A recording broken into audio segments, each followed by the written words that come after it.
G'day guys, welcome back to another episode of Rolling with the Spectrum. Look, tonight I was going to do a bit of a deep dive, a bit of a backstory on my life, post or from childhood to, post diagnosis. I did feel I went in a little bit too deep and personal. While it does make for good viewing, there's a few things I just don't really want to disclose to the public, for obvious reasons, so I hope you guys respect that. So what am I going to do instead? Well, I'll stick to the same program. The plan is to obviously do my Sunday and Wednesday long form videos for you. Tonight's just a little bit different to let you know where I'm at. Obviously you saw the short before. That's still going to be a thing, so I'm still going to try and document my sort of life before my diagnosis up until the diagnosis point and so on. Yeah, look, I don't want to deep dive in, too much and sort of rip off old band-aids and whatnot, with life in general. I'm pretty at peace with where I am in life at the moment. So how did I get to where I am now? Essentially, life just took us on that path. Obviously had the youngest daughter 8 years ago, soon to be bloody 9 years ago. Now I feel old. You probably can see the grey starting to kick in. However, seeing the way she acted from the time I met her up until now, reminds me a lot of myself when I was younger. Obviously, a lot of my traits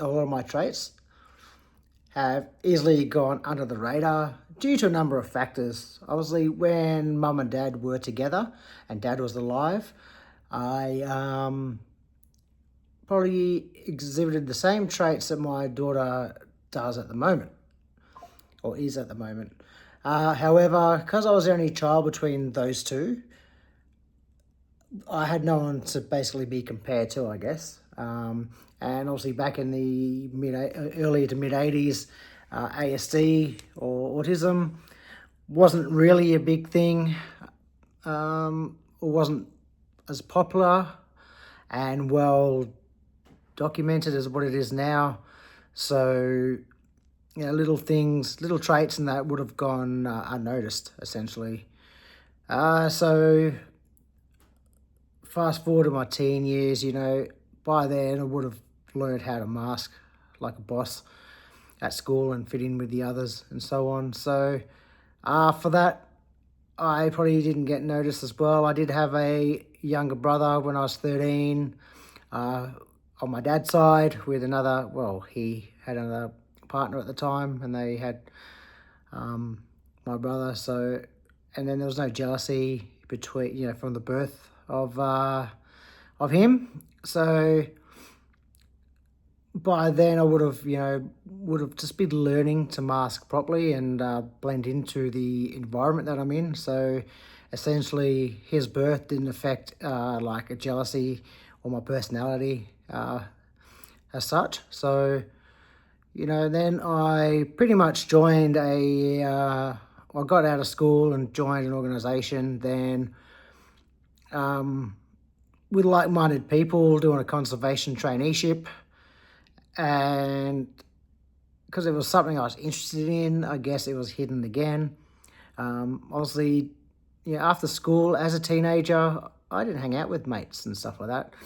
I had friends at school and stuff, but that's where I kept them. So looking back in hindsight, I guess, I was a little bit different, not wanting to go out with friends or hanging out with friends. I was quite happy to go for a run, go footy training, play PlayStation on my own, and just do things on the weekend with family like dad or with mum and, unfortunately her partner. He's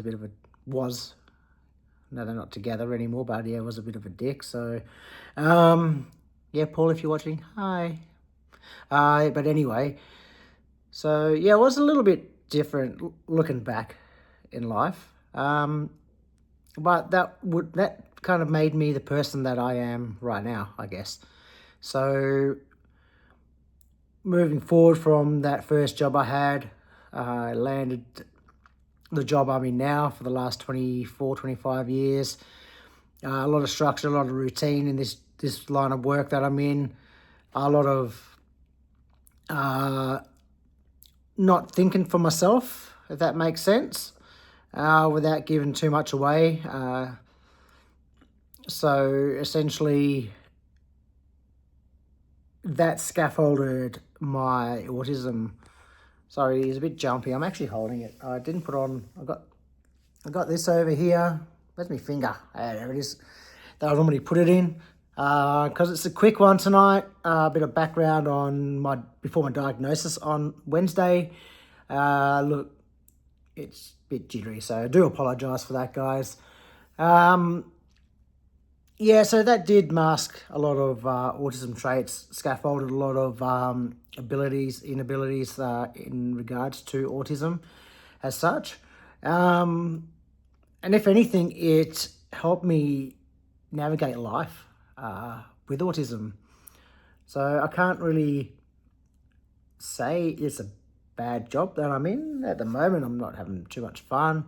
Obviously, as time progresses in this particular role that I'm in, a lot of you go sort of I don't know what do you call it. You get promotions and that along the way.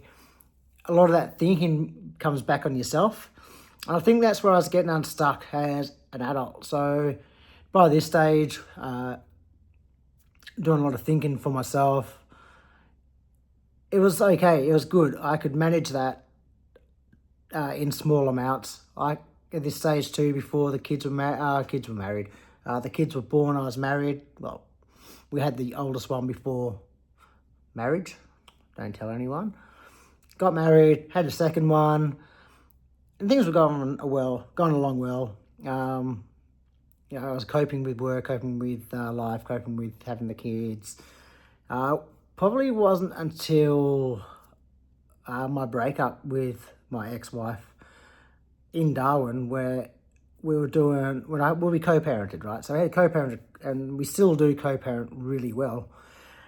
I think the weeks where I didn't have the kids and I was left to my own devices in a house by myself, without having the structure of, right, I wake up, get myself ready for work, get the kids ready for school, take the kids to school, go to work, pick the kids up, take them to their sport or whatever.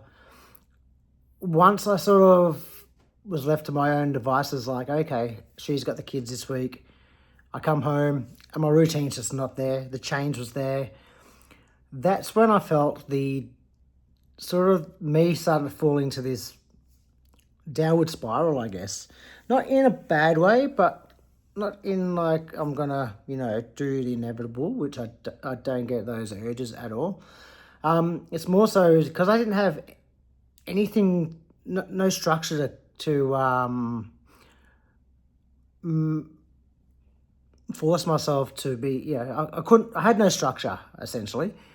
I don't know how to put it. It's no structure. I didn't have to rely on getting the kids ready in the mornings. It's just myself. I had a time when I had to be at work. And essentially, it's just life started falling apart on the weeks I didn't have the kids. Essentially, over time, that put me into this depression, getting this mad anxiety because I didn't know if I was doing the right or wrong thing. Essentially, leading up to the cyclothymicdisorder disorder and depression and anxiety diagnosis a couple of years ago. And that's what got me thinking, well, the traits my daughter has at a young age was similar to what I had at a young age. Obviously, a few variations, like I said before. Having the cyclothymicdisorder disorder, having the anxiety and the depression thrown in there as well. And rapid cycling bipolar essentially is cyclothymicdisorder, disorder, if you guys are wondering. So having all that, it